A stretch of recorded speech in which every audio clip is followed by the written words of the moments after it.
नमस्कार दोस्तों और प्यारे बच्चों, स्वागत है आपका हमारे चैनल में।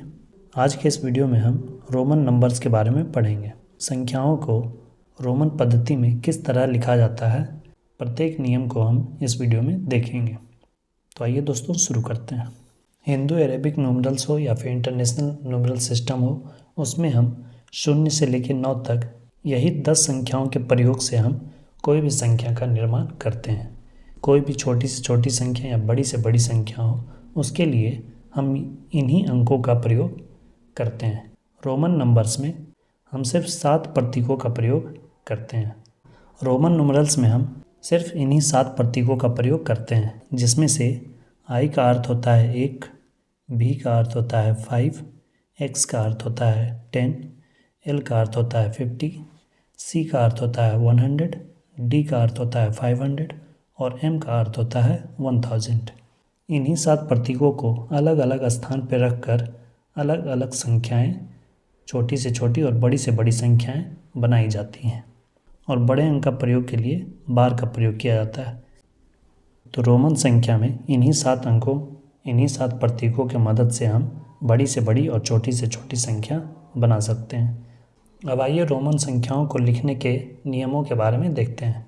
रूल 1 है, किसी भी संकेत की अगर पुनरावृत्ति होती है तो जितनी बार वह संकेत आता है उतना उसका मान जोड़ा जाता है।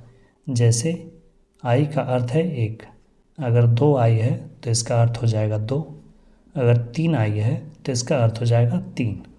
इसी तरह अगर यक्स है, 1 यक्स है तो 10, अगर यक्स यक्स हो गया तो 20, अगर यक्स यक्स यक्स हो गया तो फिर 30। और यह जो पुनरावृत्ति होती है यह मैक्सिमम 3 बार हो सकती है। 3 बार से ज़्यादा किसी भी प्रतीक को नहीं लिखा जा सकता, जिसमें से 5 यानी बी, एल यानी 50 और डी यानी 500 की पुनरावृत्ति नहीं होती, यानी कि 555 नहीं लिख सकते हैं। इस तरह से 555 ये रॉन्ग हो जाएगा। एल एल एल ये गलत है। आइए अब दूसरा रूल देखते हैं। यदि कोई छोटा मान वाला संकेत है, बड़े मान के अगर बाईं ओर है तो वह उसमें घटाया जाता है और अगर दाईं ओर है तो उसे जोड़ा जाता है। अगर किसी बड़ा संकेत के पहले अगर कोई छोटा संकेत आता है तो वह घटेगा और अगर बाद में यानी दाईं तरफ अगर वह संकेत आता है तो वह जुटेगा।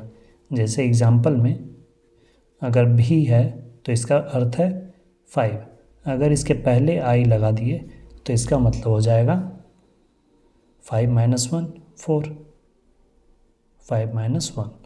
और अगर भी है इसके बाद अगर आई लगाएंगे तो इसका वैल्यू होगा 6, क्योंकि इसमें 5 और 1 जुट जाएगा। उसी तरह से अगर यक्स है उसके पीछे आई अगर लग गया तो उसका वैल्यू हो जाएगा 10 - 1 9, और अगर यक्स के बाद आई लगा तो उसका वैल्यू 10 + 1 11 होगा। अब आइए रूल 3 देखते हैं। भी यानी कि 5, एल यानी कि 50 और डी यानी कि 500 को कभी भी घटाया नहीं जा सकता। भी, एल और डी को कभी भी घटा नहीं सकते, यानी कि इसे किसी बड़ी संख्या के पीछे नहीं लिख सकते। जैसे यक्स 10 है उसके पहले भी, तो ये लिखना गलत है। एल है, सी के पहले लिख दिए 50, तो ये भी रॉन्ग है, नहीं लिखा जा सकता है। भी को, एल को और डी को कभी भी किसी बड़ी संख्या के पहले नहीं लिख सकते हैं। और आई को सिर्फ भी और एक्स से घटाते हैं। आई को सिर्फ भी और एक्स से घटाते हैं और यक्स को सिर्फ एल यानी 50, एम और सी से ही घटाते हैं। एक्स को सिर्फ एल, एम और सी से ही घटाते हैं। तो दोस्तों ये थे रोमन नंबर्स लिखने के कुछ रूल्स। इन्हीं नियमों का प्रयोग करके हम बड़ी से बड़ी संख्या को रोमन नंबर में लिख सकते हैं। रोमन नंबर्स में हम सिर्फ 7 प्रतीकों का प्रयोग करते हैं, जिसकी मदद से सभी संख्याओं को लिखा जाता है। अगले वीडियो में हम 1 से 10,000 तक की संख्याओं को रोमन नंबर्स में लिखना सीखेंगे। दोस्तों आशा करता हूँ कि आपको ये रूल्स समझ में आ गए होंगे। अगर फिर भी कोई कन्फ्यूजन है तो आप कमेंट में अवश्य बताएं। और वीडियो पसंद आई हो तो शेयर और सब्सक्राइब ज़रूर करें।